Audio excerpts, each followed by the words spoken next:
दोस्तों आज की मूवी में हम एक ऐसी लड़की को देखते हैं जिस पे सक्सेस का भूत सवार होता है, लेकिन उसकी लाइफ में एक ऐसा ट्विस्ट आता है जो उसकी काया को पलट देता है। फिल्मी ग्रुप प्रेजेंटिंग सीनियर ईयर। ये है स्टेफनी, एक एवरेज ऑस्ट्रेलियन लड़की जो अमेरिका तब आई थी जब वो सिर्फ 14 साल की थी। उसे हमेशा यही सोच लगी थी कि कैसे वो नए देश के हुलियों में और लड़कों में एडजस्ट करेगी। उसका पहला बर्थडे पार्टी था अपने नए दोस्तों के साथ, जो उसके साथ बिल्कुल वैसे ही बिहेव कर रहे थे जैसे उसने सोचा था। तभी उसने एक ग्रुप को देखा जो अपने आप को पॉपुलर कहते थे। जैसे नाम से ही पता चलता है, ये स्कूल का सबसे कूल और पॉपुलर ग्रुप था। स्टेफनी का क्रश भी उसमें था, एक लंबा और हैंडसम लड़का जिसका नाम ब्लेन था। स्टेफनी ने ब्लेन और टेफनी दोनों को इनवाइट करने की कोशिश की, लेकिन टिफनी ने उल्टा उसका मजाक उड़ाया और उसकी पार्टी को फ्रीक शो कह डाला। स्टेफनी जिंदगी को बदलना चाहती थी। स्टेफनी अब कुछ अलग करने के लिए तैयार थी और उसने डिसाइड किया कि वो स्कूल की सबसे पॉपुलर लड़की बनेगी। कुछ ही टाइम में उसका ये सपना सच हो गया और अपने फ्रेशमैन ईयर में वो चीयर स्क्वाड की कैप्टन बन गई। उसकी दोस्तों की लिस्ट भी लंबी हो गई और स्कूल का सबसे हॉट लड़का उसका बॉयफ्रेंड बन गया। एक सुबह उसके पापा ने उसको स्कूल जाने से पहले गिफ्ट दिया। वो एक सुंदर ड्रेस थी जो उसकी माँ ने दिया था, जो कुछ दिन पहले गुजर गई थी। स्टेफ और उसकी दोस्त एक घर के पास रुकती हैं, जहाँ वो एक औरत डियाना रूसो के बारे में बताती है, जो उसकी आइडल थी और जिसका सपनों जैसा जीवन था,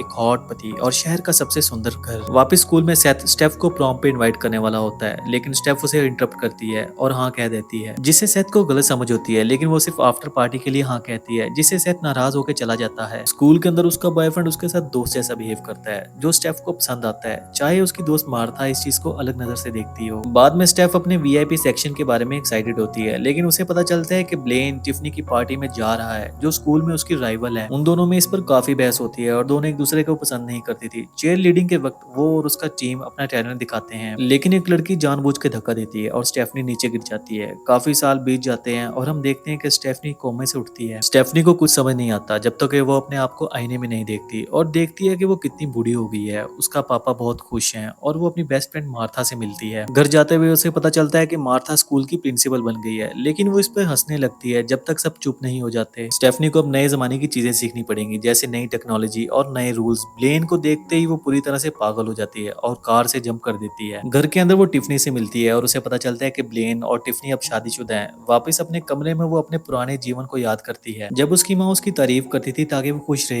ये उसके लिए इमोशनल मोमेंट था, उसकी माँ की याद आ रही थी। अपने पुराने पोस्टर्स को देखते ही उसके अंदर कुछ नया और हिम्मत वाला करने की इच्छा जागती है। अपनी दोस्त मार्था से वो अपने इरादे को बताती है, वो हाई स्कूल में वापस जाना चाहती है। स्टेफनी अब फिर से पुराने स्टाइल में रेडी होकर स्कूल आती है। सब उसे देख के हंस रहे होते हैं, लेकिन वो पुराने अंदाज में डांस करती है। स्कूल के अंदर वो अपने गाइड मिस्टर टैपर से मिलती है। चलते चलते वो अपने पुराने दोस्त सेथ से मिलती है, जो अब स्कूल का लाइब्रेरियन है। वापस अपनी दोस्त मार्था के पास जाके वो चीयर लीडिंग टीम में शामिल होने का इरादा बताती है, लेकिन मार्था बताती है कि वो टीम की कोच है और स्कूल में अब प्रॉम क्वींस नहीं होती। प्रिंसिपल के कहने पर स्टूडेंट्स को पिटीशन भरनी होगी अगर वो प्रॉम क्वीन चाहते हैं। स्टेफनी दो स्टूडेंट्स के पास जाके बात करती है, जो दिखने में काफी फ्रेंडली लग रहे थे। वो पिटीशन साइन भी कर देते हैं, लेकिन वो उसे बताते हैं कि अगर वो सच में प्रॉम क्वीन वापस लेना चाहती है तो उसे ब्री लव्स का साइन भी लेना पड़ेगा, जो स्कूल की पॉपुलर लड़की थी और इंस्टाग्राम पे उसके 3 मिलियन फॉलोअर्स थे। स्टेफनी ब्री से मिलती है, जो अपने आप को किसी वीआईपी की तरह बिहेव करती है। वो ये भी रिवील करती है कि वो टिफनी की बेटी है और उनके बीच के पुराने रिश्ते के बारे में सब कुछ बताती है। ब्री इंस्टाग्राम पर स्टेफ के साथ फोटो पोस्ट करती है ताकि उसका मजाक उड़ा सके और उसकी उम्र को लेके उसे इनडायरेक्टली इंसल्ट करे। स्टेफनी को ये नहीं पता था कि ये दोनों स्टूडेंट्स चीयर लीडिंग टीम का हिस्सा हैं। जब वो उन्हें प्रैक्टिस करते हुए देखती है तो वो समझ नहीं पाती कि ये दोनों क्या कर रहे हैं और उसका दिमाग हिल जाता है। वो घबरा जाती है और उसे लगता है कि सब कुछ बहुत अजीब हो गया है। लेटर ऑन स्टेफनी लाइब्रेरी में सेथ के पास जाती है और बात करती है। सेथ उसे बताता है कि आजकल लोग स्कूल में नहीं ऑनलाइन कम्पीट करते हैं। स्टेफ को ये आइडिया पसंद आता है क्योंकि ये आसान है और इसमें ज्यादा एक्सपोजर भी है। अपने घर में वो अपने पापा से नया फोन मांगती है और उसके पापा उसे एक नया आईफोन गिफ्ट करते हैं। थोड़ी ही देर में वो अपने नए आईफोन पर वीडियोस बनाना शुरू कर देती है। फिर वो टिफनी की बेटी के पास जाके उसे इंस्टाग्राम पे फॉलो करने के लिए कहती है, लेकिन वो मना कर देती है और उसका बॉयफ्रेंड भी उसका सपोर्ट करता है। अब स्टेफनी का नया टारगेट था ज्यादा फॉलोअर्स लेना।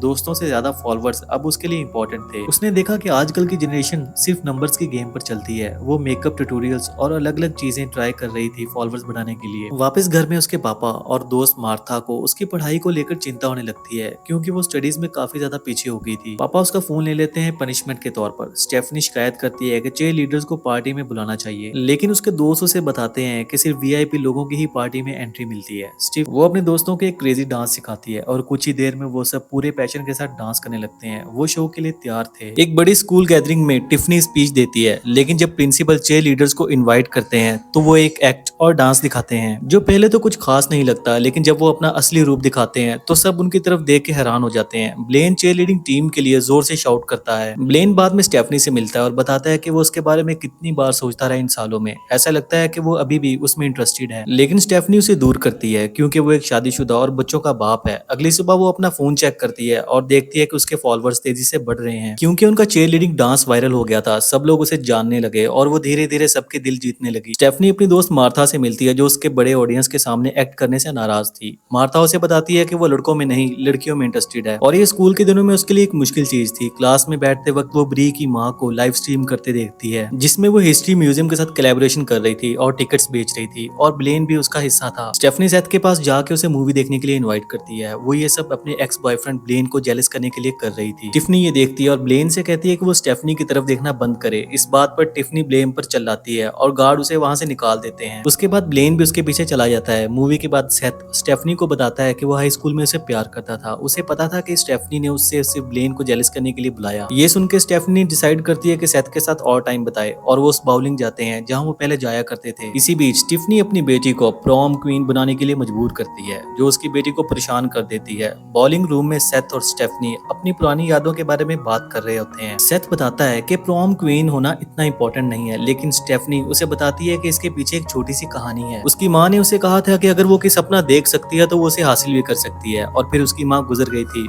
बाद में उसने डियाना रूसो को अपने पति के साथ देखा। वो खुश थी और वो भी प्रॉम क्वीन थी, इसलिए वो हमेशा प्रॉम क्वीन बनने की इच्छा रखती है। स्टेफनी बस अपनी माँ को सही साबित करना चाहती थी और वो भी परफेक्ट जिंदगी जीना चाहती थी। सेथ के साथ वो कुछ खूबसूरत लम्हे बिताती है और उससे पूछती है अगर वो प्रॉम पे उसके साथ चलेगा। सेथ खुशी से मान जाता है। बाद में मार्था अनाउंस करती है कि ब्री प्रॉम किंग एंड क्वीन के लिए पिटीशन कर रही है। ये सुनकर स्टेफनी और उसके दोस्तों को बहुत खुशी होती है, लेकिन उसे पता था कि टिफनी के होते हुए उसे कुछ मुश्किलें जरूर फेस करनी पड़ेंगी। फिर सबको एक प्रॉम पार्टी के लिए इनवाइट किया जाता है जो ब्री के घर पर थी, लेकिन ब्री भी इस इनवाइट को देखकर हैरान थी। इसे लगता है कि शायद इसकी माँ ने सबको इनवाइट किया था। स्टेफनी अपने वार्डरोब में जाके एक चाबी देखती है और फिर इंस्टाग्राम पे सबको अनाउंस करती है कि वो प्रॉम के बाद सबसे बड़ी और बेस्ट पार्टी होस्ट कर रही है। लेकिन ब्री की बर्थडे पार्टी के मुकाबले में वो जगह एक सीक्रेट है और वो बिल्कुल फ्री होगी। सेथ स्टेफनी का वेट कर रहा होता है उसे डेट पर लेकर जाने के लिए, जबकि उसके पापा उस पर गुस्सा हो रहे होते हैं जैसे स्कूल के दिनों में करते थे। थोड़ी देर में स्टेफनी आती है अपनी माँ की ड्रेस पहनकर। ये देखकर उसके पापा और सेथ को एक इमोशनल मोमेंट मिलता है। उसके पापा उसकी और सेथ के साथ तस्वीरें लेते हैं जाने से पहले। प्रॉम पार्टी में वो अपनी टीम को कहती है कि सबको बताएं कि वोट करे उसके लिए प्रॉम क्वीन बनने के लिए। स्टेफनी की मुलाकात ब्लेन से होती है। जब वो अपने आप को इंस्टाग्राम पर रिकॉर्ड कर रही होती है, ब्लेन अपने प्यार का इजहार करता है, लेकिन स्टेफनी कहती है कि ये ठीक नहीं है और ये सब सेथ देख लेता है, जिससे उसका दिल टूट जाता है। सेथ उसे कहता है कि उसने सोचा था कि वो बदल गई है और फिर वो वहां से चला जाता है। प्रॉम किंग की वोटिंग के रिजल्ट्स आते हैं और विनर ब्री का बॉयफ्रेंड होता है। जब प्रॉम क्वीन अनाउंस करने का वक्त आता है तो होस्ट बताता है कि ब्री ने कंपटीशन से अपना नाम वापस ले लिया है, जबकि वो 1000 वोट से जीतने वाली थी और स्टेफनी के पास 389 वोट्स थे। इस वजह से स्टेफनी प्रॉम क्वीन बन जाती है। सब डांस करते हैं और खूबसूरत लम्हे बताते हैं और सब खुश होते हैं। टिफनी सबको अपनी पार्टी में बुला रही होती है, लेकिन वो इंटरेस्टेड नहीं होते। सब स्टूडेंट स्टेफनी की पार्टी में चले जाते हैं और ब्री भी उनके साथ होती है। पार्टी में टिफनी जेलस हो जाती है और पुलिस को रिपोर्ट करने का फैसला करती है, जबकि सब एंजॉय कर रहे होते हैं। पुलिस मार्था और सेथ के साथ वहां पहुंचती है और मार्था स्टेफनी पर चिल्लाती है कि उसने उनका लेक हाउस पार्टी के लिए यूज किया जो उसने 20 साल पहले प्रॉमिस किया था। मार्था कहती है कि वो चाहती है कि स्टेफनी बड़ी हो जाए और अपने डिसीजंस की रिस्पॉन्सिबिलिटी ले, लेकिन स्टेफनी कहती है कि शायद वो यहाँ गलत नहीं थी। वापस टिफनी के घर पर उसकी बेटी उस पर गुस्सा होती है और उसे इंस्टाग्राम पे अनफॉलो कर देती है क्योंकि उसने स्टेफनी पर पुलिस बुलाई थी। मीनवाइल स्टेफनी अपनी आइडल डियाना रूसो से मिलती है जो एक टैक्सी चला रही होती है। स्टेफनी हमेशा सोचती थी कि डियाना एक परफेक्ट लाइफ जी रही होगी, लेकिन डियाना उसे बताती है कि उसके पति ने 30 साल की उम्र में उसे छोड़ दिया था एक 21 साल की लड़की के लिए। वो स्टेफनी को सजेस्ट करती है कि वो अपना क्राउन छोड़ दे और कॉलेज और अपने स्किल्स पर फोकस करे। स्टेफनी वापस घर जाके अपने वीएन बोर्ड को तोड़ देती है और स्कूल में बैठ के अपनी पुरानी जिंदगी के बारे में सोचती है। वो सब यादें याद करती है जो उसने अपने सच्चे दोस्तों सेथ और मार्था के साथ बिताई थी। अपने पापा के साथ बैठकर वो अपनी माँ के बारे में सुन रही होती है और उनके पापा कहते हैं कि उसकी माँ हमेशा सोचती थी कि वो कितनी खूबसूरत और कामयाब थी। वो अपने पापा की बात सुन के ग्रेजुएशन डे पर स्कूल जाने का फैसला करती है। वो इंस्टाग्राम पे एक अपॉलॉजी स्ट्रीम करती है जिसमें वो सबको बताती है कि फॉलोअर्स तुम्हारे रियल लाइफ दोस्तों से ज्यादा इंपॉर्टेंट नहीं होते। वो सब वो लम्हे याद करती है जो उसने अपनी क्लासरूम में बिताए थे। आखिर में वो डिसाइड करती है कि अब वो अपने असली रूप में रहेगी, चाहे लोग उसका मजाक ही क्यों ना उड़ाएं। टिफनी भी उसके घर जाके उससे माफी मांगती है उसके साथ बुरा बिहेव करने के लिए। ग्रेजुएशन डे के इवेंट में सब बहुत खुशी के साथ सेलिब्रेट कर रहे होते हैं। स्टेफनी मार्था को लेक हाउस का डैमेज कवर करने का पैसा देती है। सब मिलकर डांस करते हैं और मार्था भी इसका पार्ट बन जाती है। टिफनी भी डांस ज्वाइन करती है और मजे लेती है। स्टेफनी भी एक बार फिर जंप करती है, लेकिन इस बार उसके टीममेट्स उसे संभाल लेते हैं। ये ओवरऑल सबके लिए एक मजेदार एक्सपीरियंस होता है। इसके बाद सेथ